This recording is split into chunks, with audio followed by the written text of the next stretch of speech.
आज की इस वीडियो में स्टूडेंट्स हम पढ़ेंगे हीट के बारे में कि हीट क्या होती है। तो आइए स्टार्ट करते हैं। तो सबसे पहले हमारा ये सवाल है व्हाट इज हीट, कि हीट क्या है। तो हीट बेसिकली फॉर्म है एनर्जी की। अब इसका क्या मतलब है स्टूडेंट्स, ये एनर्जी हम किसे कहते हैं? एनर्जी हम कहते हैं काम करने की सलाहियत। जैसे मैं आपसे कहूँ कि जब इंसान भागता है तो उसको भागने के लिए एनर्जी की ज़रूरत होती है, और वो एनर्जी उसे कहाँ से मिलती है? फूड से मिलती है। इसी तरीके से अगर मैं आपसे कहूँ कि पंखे को घूमने के लिए एनर्जी की ज़रूरत होती है, और वो एनर्जी कौन सी होती है? That is called electrical energy. इसका मतलब कि हीट क्या है? एनर्जी है। अब सेकंड पॉइंट देख लेते हैं। It flows from hot body to a cold body, कि हीट हमेशा फ्लो करती है यानी ट्रांसफर होती है हॉट बॉडी से कोल्ड बॉडी में। अब इसका क्या मतलब है, इसको हम समझते हैं डिफरेंट एग्जाम्पल से। तो स्टूडेंट्स हम देख लेते हैं एग्जाम्पल नंबर 1 जो कि रिलेटेड है हीट से, कि हीट किस तरीके से हॉट बॉडी से कोल्ड बॉडी के अंदर ट्रांसफर होती है। मान लेते हैं कि हमारे पास एक कप में चाय मौजूद है गरम गरम, और ये कप रखा हुआ है टेबल पर। तो स्टूडेंट्स डेली लाइफ के अंदर हम ऑब्जर्व करते हैं कि थोड़े टाइम के बाद चाय ठंडी हो जाती है। वो चाय ठंडी क्यों हो जाती है? तो अगर मैं आपसे पूछूं कि यहाँ पर हॉट ऑब्जेक्ट क्या है, तो हॉट ऑब्जेक्ट बेसिकली हमारा यहाँ पर कप है। और कोल्ड ऑब्जेक्ट क्या है? कोल्ड ऑब्जेक्ट बेसिकली हमारे पास यहाँ सराउंडिंग एयर है। एयर जो है कोल्ड है, और ये कप के अंदर जो हीट मौजूद है, इस हीट की वजह से कप क्या है? बहुत ज्यादा गर्म है। तो कप हमारा हो गया हॉट ऑब्जेक्ट, और सराउंडिंग एयर हमारी हो गई कोल्ड ऑब्जेक्ट। तो थोड़ी देर के बाद with the passage of time ये चाय ठंडी हो जाएगी। क्यों? क्योंकि हीट हमेशा ट्रांसफर होती है हॉट बॉडी से कोल्ड बॉडी में। तो यही बातें मैंने यहाँ पर लिखी हैं। टी इज हॉट, चाय गर्म है, एयर इज कोल्ड, और सराउंडिंग एयर क्या है? ठंडी है। हीट मूव्स टू एयर, तो हीट कप में से कहाँ ट्रांसफर हो जाएगी? एयर के अंदर ट्रांसफर हो जाएगी, और थोड़ी देर के बाद टी कूल्स डाउन और चाय ठंडी हो जाएगी। इसका मतलब हमें पता चला कि हीट हमेशा ट्रांसफर होती है हॉट बॉडी से कोल्ड बॉडी के अंदर। एग्जाम्पल नंबर 2 समझ लेते हैं स्टूडेंट्स। मान लेते हैं कि हमारे पास पानी मौजूद है गिलास में, और गिलास के अंदर जो पानी है वो गर्म है। हम उसको ठंडा करना चाहते हैं। तो ठंडा करने के लिए हमने इस गिलास के अंदर 2 आइस क्यूब्स को डाल दिया। तो अब थोड़ी देर के बाद क्या होगा? पानी हमारा ठंडा हो जाएगा। तो ये पानी ठंडा कैसे हो गया? तो यहाँ भी हीट का कॉन्सेप्ट लग रहा है कि हीट हमेशा ट्रांसफर होती है हॉट बॉडी से कोल्ड बॉडी में। अब यहाँ पर हॉट ऑब्जेक्ट कौन सा है? हॉट ऑब्जेक्ट बेसिकली हमारा गर्म पानी है जो कि इस गिलास में पहले मौजूद था।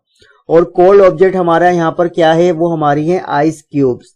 जब हमने आइस क्यूब्स को इस पानी के अंदर डाला, क्योंकि पानी बेसिकली क्या था? गर्म था।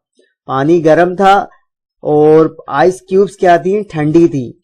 तो हीट पानी से इस आइस क्यूब्स के अंदर ट्रांसफर होना शुरू हुई, और थोड़ी देर के बाद ये आइस क्यूब्स क्या होंगी? मेल्ट होना शुरू हो जाएंगी।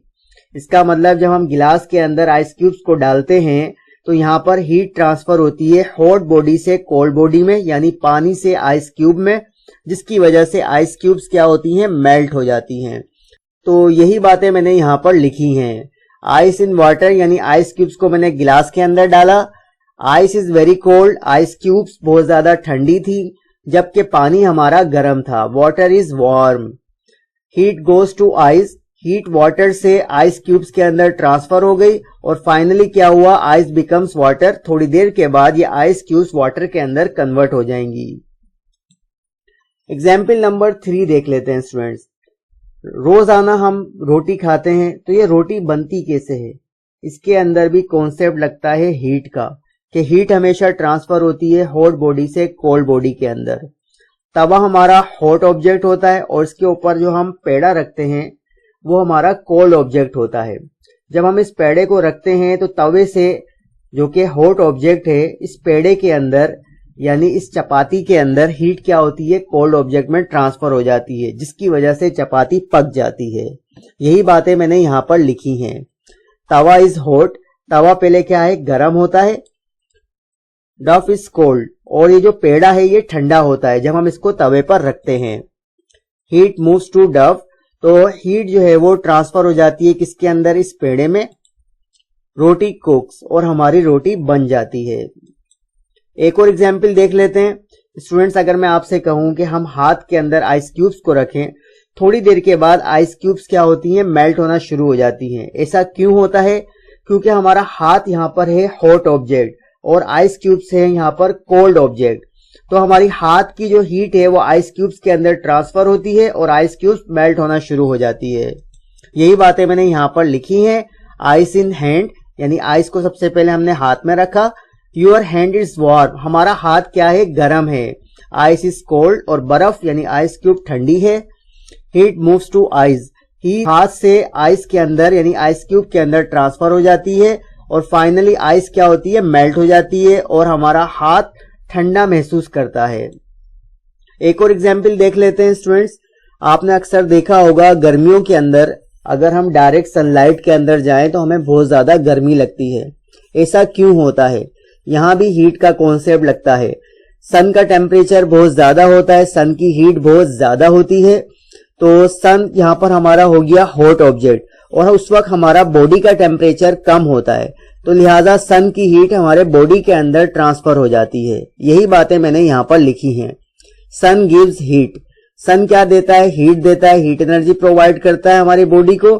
Heat comes to our body, heat transfer हो जाती है हमारी बॉडी के अंदर और हमारी बॉडी गर्माइश फील करती है। एक और एग्जाम्पल देख लेते हैं। फॉर एग्जाम्पल स्टूडेंट्स, एक चॉकलेट है, अगर हम इस चॉकलेट को हाथ के अंदर लेंगे तो क्या होगा, हमारी जो हीट है हाथ की वो ट्रांसफर हो जाएगी इस चॉकलेट में और चॉकलेट मेल्ट होना शुरू हो जाएगी। यही बातें मैंने यहाँ पर लिखी हैं। चॉकलेट इज कोल्ड, चॉकलेट ठंडी थी। उसके बाद हमारा हाथ क्या था, गर्म था, और जब हमने इस चॉकलेट को हाथ में लिया तो हमारी हाथ की हीट ट्रांसफर हो गई किसमें, चॉकलेट में, और फाइनली चॉकलेट क्या हो गई, मेल्ट हो गई। तो ये थी स्टूडेंट्स कुछ एग्जाम्पल जिससे हमने समझा कि हीट किस तरह से हॉट बॉडी से कोल्ड बॉडी में हमेशा ट्रांसफर होती है। अब स्टूडेंट्स हम देख लेते हैं एक आसान सा गोल्डन रूल, वो क्या है। Heat moves from hot to cold, heat हमेशा हॉट से कोल्ड में यानी हॉट बॉडी से कोल्ड बॉडी में ट्रांसफर होती है। और कब तक ट्रांसफर होती है, जब तक के टेम्परेचर दोनों बॉडी का बैलेंस ना हो जाए, यानी heat continues to flow until the temperatures are equal. और जब दोनों का टेम्परेचर बराबर हो जाता है तो फिर कोई हीट ट्रांसफर नहीं होती। ये बात आपको जहन में रखनी है। अगर हम यूनिट की बात करें हीट की, क्योंकि हीट एनर्जी की फॉर्म है, तो एनर्जी का यूनिट क्या होता है, जूल होता है, लिहाजा SI unit of heat is joule. तो आज की इस वीडियो में हम इतना ही रखते हैं स्टूडेंट्स, फिर मिलेंगे। अल्लाह हाफिज।